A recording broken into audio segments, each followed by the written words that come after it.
terminal. Yan ang ating motor. Sinarada na natin mga ka-idol. Mamaya tayo mag-aabang tayo ng booking. Hindi ko na pagdadali ng... Yung listahan natin mga idol. Oh. Pangilan pa tayo. Yan. Dahil na tayo mga idol. Pagdadali ng gulay.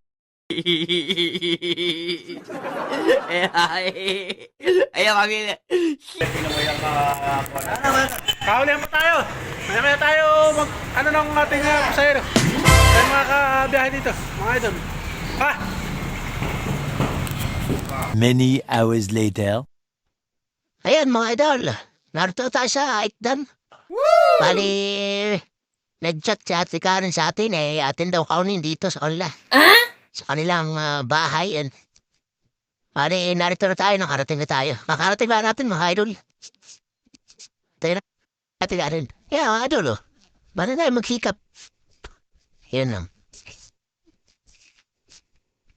Tara mga idol. Tatabayan na natin si Ate Karen. At sila tayo punta ng bayan. Maraming askasuhin. Pabush!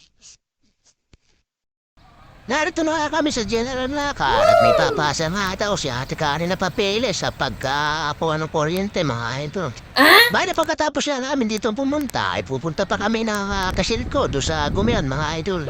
Dahil may mga ipapasa pa rin daw siya doon at ipapalo up niya yung magkakabit ng kuryente.